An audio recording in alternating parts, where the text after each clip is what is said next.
Hi, this is Acidal, and I'm here to show you the evolution of a house structure within the game of Conquer's played.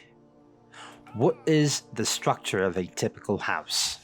It's very similar to the structure that you see on the diagram. In most houses, the liege and the council make most of the decisions, and officers and veterans take part in decisions if the decision is critical. Some houses claim that they're democratic and they vote on multiple issues. However, the problem is the liege filters and funnels a lot of the information, and a lot of the details get left out. And as they say, the devils are on the details. Key problem with the dictatorship or oligarchy structure is that there's lack of transparency. As a result, we see a lot of players who are not interested in politics. But politics and drama is another dimension to this game, and it's sad to see a lot of the players are missing out in this due to lack of transparency from the leadership. The lack of transparency also harms the liege as well, since that means more burden falls on the liege. The lieges need to do a lot in this game. There's diplomacy, keeping members happy, and keeping the morale high, which is the most crucial part. And this is a lot of work. Due to this, a lot of the lieges get burnt out. Some lieges don't. However, from my experience, a lot of the lieges were burnt out. So, what happens when the liege gets burnt out? Well, it usually leads into two different paths. First case is if the liege is very power hungry and decides to never let go of his power. What follows is the liege still plays less because he's burnt out. He would only show up in territorial wars sometimes and wouldn't do anything else. He or she wouldn't take any part in recruitment or, playing the games regularly with his members. And this eventually leads to discontent among the veterans, officers, and generals who are making a lot of the commitment to keep the house alive by recruiting more members or playing the game with the existing members. Eventually, the players who are doing most of the work for the house leaves with the core members. They would join another house or create their own house, and you can't blame them for leaving the house because the liege is just showing his or her greed by holding on to that power while making no commitment to stay in the leadership. This greed from the liege is what causes the house to implode.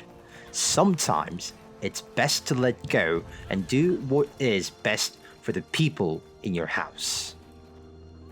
The second path is when the liege decides to quit the game because they're burnt out.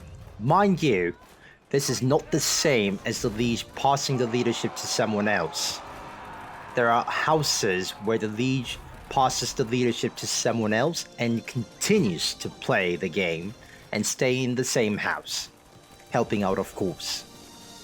That is not the case that I'm speaking of. The case that I'm speaking of is the liege just quitting, period.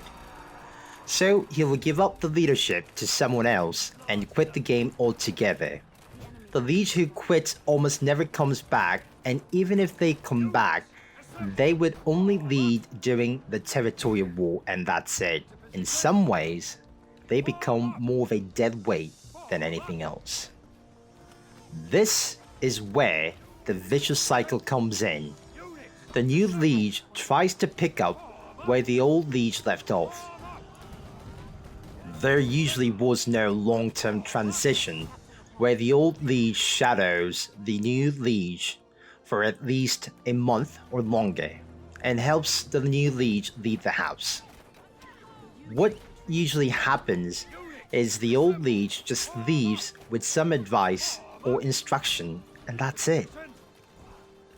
That is not fair for the new liege, since he is now left with all the problems, all the responsibilities.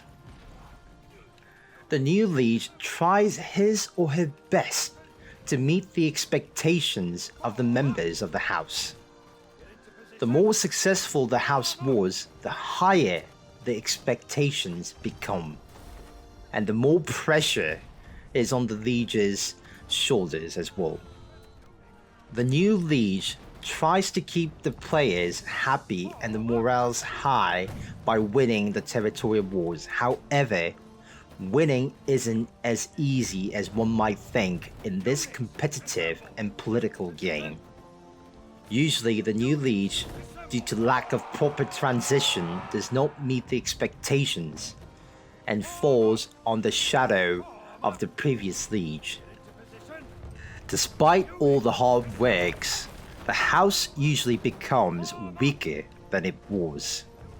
And you have to know that this is not due to the leadership of the new liege. Sometimes the old liege created more problems and just left off before those problems blew up.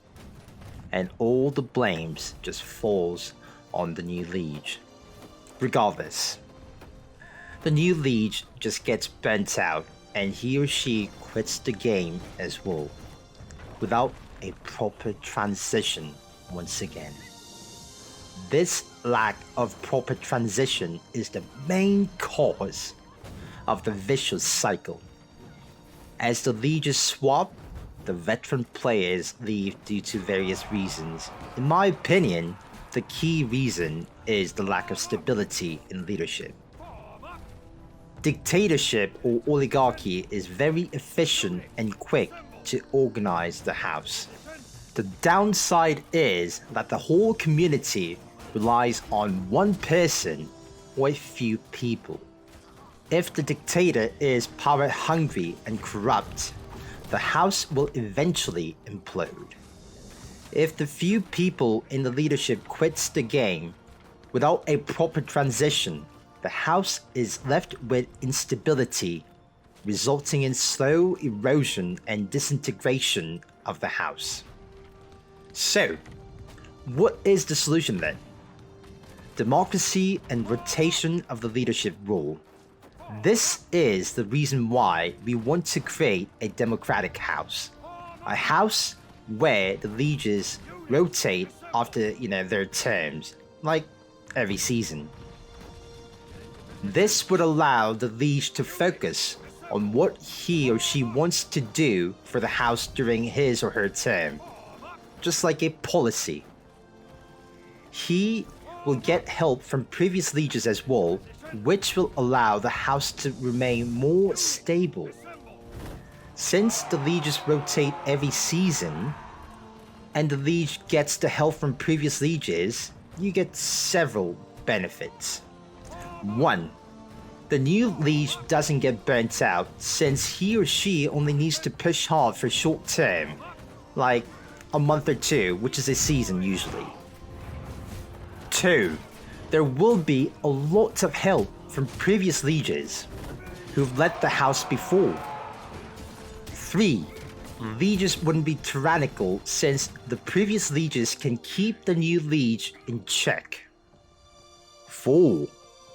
It gives all the house members the opportunity to become a liege, which is extra content, along with the changes they want to bring to the house. This would keep a lot of the members happier. 5. The house will become more community focused, as the leadership roles are shared and the whole house becomes the leadership essentially.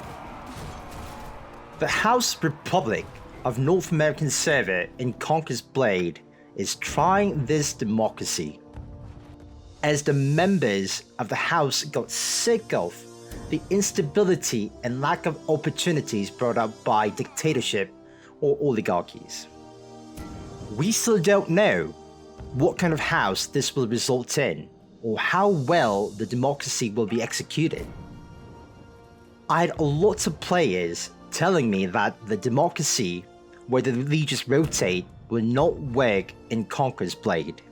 However, as the history shows, when the idea of republic was new, most monarchs laughed at the idea of people ruling for themselves. This democracy that we are executing might be the first step to the evolution of the Conqueror's Blades society, where we are seeing the medieval-like dictatorship or oligarchy evolving into a true democracy.